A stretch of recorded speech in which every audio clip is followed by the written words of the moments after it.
Dear students, बेटा अब हम इस लेसन के लास्ट स्पेल में चले हुए हैं।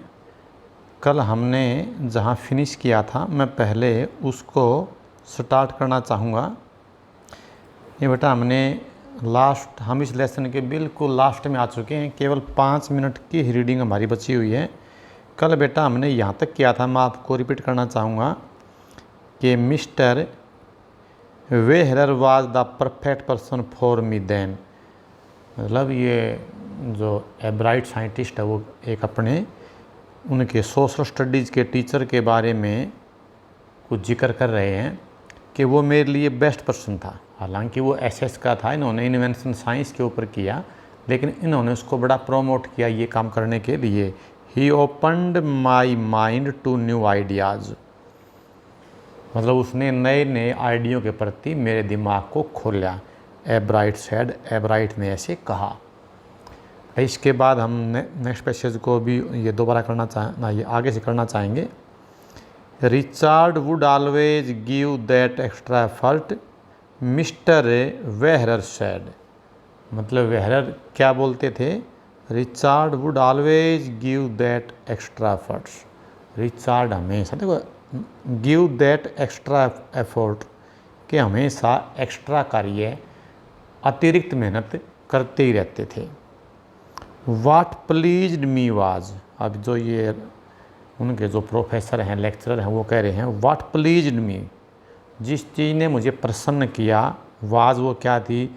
एयर वाज दिस पर्सन, कि यही वो व्यक्ति है। ये क्या मतलब? ये जो प्रोफेसर है वो कह रहे हैं कि किसके बारे में? साइंटिस्ट के बारे में, कि हेयर वाज दिस पर्सन, ये वो व्यक्ति था हु पुट इन 3 और 4 आवर्स एट नाइट, जो रात के टाइम में 3 से 4 घंटे लगाता था। पुट इन 3 और 4 आवर्स, 4-5 घंटे लगाता था।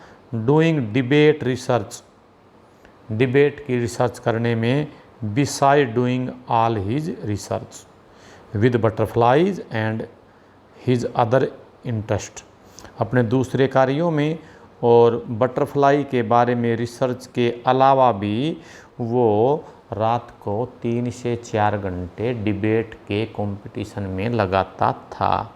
इसके बाद बेटा अब आपका ये लेसन केवल आपका यहाँ से यहाँ तक का ही बचा हुआ है। ठीक है, ध्यान से पढ़ो बेटा।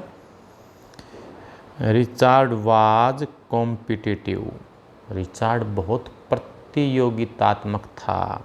मिस्टर वेरियर कंटिन्यूड, उसने ये कहना जारी रखा, but not in a bad sense, लेकिन प्रतियोगिता बैड सेंस में नहीं थी। इसका मीनिंग है कि जैसे हम क्लास में रहते हैं तो हम ये सोच लेते हैं कि मतलब ये मैं फर्स्ट आऊँ और मेरा जो कंपटीटर है, जो मेरे बराबर का होशियार है, वो कमज़ोर हो जाए, वो बीमार हो जाए, ऐसा नहीं है।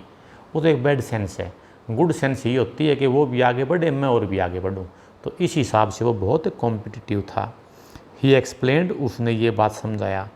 क्या कहा कि Richard was not interested in winning for winning sake, कि Richard was not interested in winning, वो जीतने का इच्छुक नहीं था। फॉर विनिंग शेक मतलब वे जीतने के लिए ही, और winning to get a prize, या कोई इनाम को ये मिल जाए। मतलब उसकी इच्छा ये नहीं थी कि मैं जीतूंगा मुझे इनाम मिलेगा या लोग तारीफ़ करेंगे।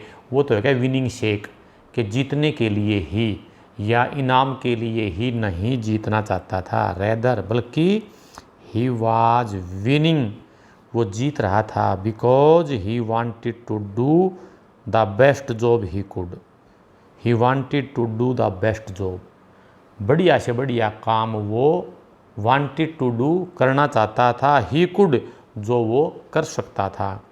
फॉर द राइट रीज़न, और सही रीज़न के लिए।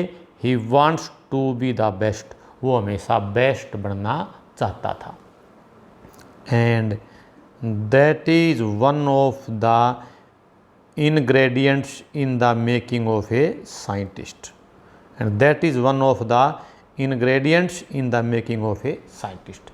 बेटा ये लेसन का नेम अब आया है कि जो ये चीज़ें हैं ना जो हमने ऊपर अभी ये रीड की हैं कि राइट रीजन के लिए करो, विनिंग शेक के लिए मत करो, सीखने के लिए करो, यही वन ऑफ द इंग्रेडिएंट, ये उन सभी बातों में, वैसे तो बेटा इंग्रेडिएंट होता है किसी, जैसे हम सब्जी बनाते हैं तो उसमें लहसुन, प्याज, हल्दी, नमक, मिर्च, ये सभी उसके इंग्रेडिएंट चीज़ें हैं, शामिल है, उसके अंग हैं। तो ये भी एक मेन हिस्सा है इस चीज़ का in making of a scientist, कि जो साइंटिस्ट बनाने के लिए ज़रूरी है। Start with the first rate mind, बड़ा अच्छा प्रोवर्ब बेटा, start with the first rate mind, कि किसी काम को बहुत बेहतर तरीके से, सर्वोत्तम तरीके से शुरू करके उसमें ऐड क्यूरियसिटी, आप उसमें जिज्ञासा डाल दो, and mix in the will to win, will mean होता है बेटा इच्छा, एक तो विल, वुड, सेल, शुड, ये हेल्पिंग वर्ब्स हैं, इस विल मीन इच्छा होता है बेटा, and mix in the will to win, और उसमें जीतने की लालसा डाल दो, फॉर द राइट रीज़न, अच्छे काम के लिए। एब्राइट हैज़ दीज क्वालिटीज़, एब्राइट में ये क्वालिटी थी, फ्रॉम द टाइम, शुरू से ही, द बुक, एक किताब है the travel of monarch X, जब से उसने ये किताब पढ़ी, open the world of science to him, तो इस किताब ने उसके लिए साइंस की दुनिया खोल दी। Richard Ebright was never lost his scientific curiosity, Richard की कभी भी साइंटिफिक क्यूरियसिटी, साइंस के प्रति जिज्ञासा बंद नहीं हुई। ये बेटा आपका लेसन है, और मैं आपको बताना चाहूँगा अब इस लेसन को शुरू से आखिर तक उसका पूरी भूमिका क्या है, कि रिचर्ड एब्राइट एक साइंटिस्ट है, वो अच्छा काम करा, बचपन से ही उसकी जिज्ञासा थी, शुरू से ही उसकी जिज्ञासा थी अच्छा काम करने की, साइंस में इंटरेस्ट था। उसके बाद क्वेश्चन ये बनेगा कि उसकी मदर ने उसके लिए क्या किया, अगला क्वेश्चन ये बनेगा कि बटरफ्लाई के ऊपर उसने किस प्रकार टैग लगाए, उसने अपने बेसमेंट में कैसे उनके लिए छत्ते ही बना दिए, अगला काम ये हो गया है। उसके बाद एक बात और होगी है कि उसके टीचर्स ने उसकी क्या हेल्प करी, उसने जूनियर में क्या पढ़ाई करी, सीनियर में क्या पढ़ाई करी, कॉलेज में क्या पढ़ाई की, कहाँ कहाँ उसने इनाम लिए, एक ये क्वेश्चन है। और लास्ट क्वेश्चन आपका बन चुका है कि उसके एसएस के टीचर ने क्या किया। ठीक है बेटा, नेक्स्ट अब आपके पास में आएंगे इसकी तरफ से आने वाले क्वेश्चन और आंसर। थैंक यू बेटा, हैव ए नाइस।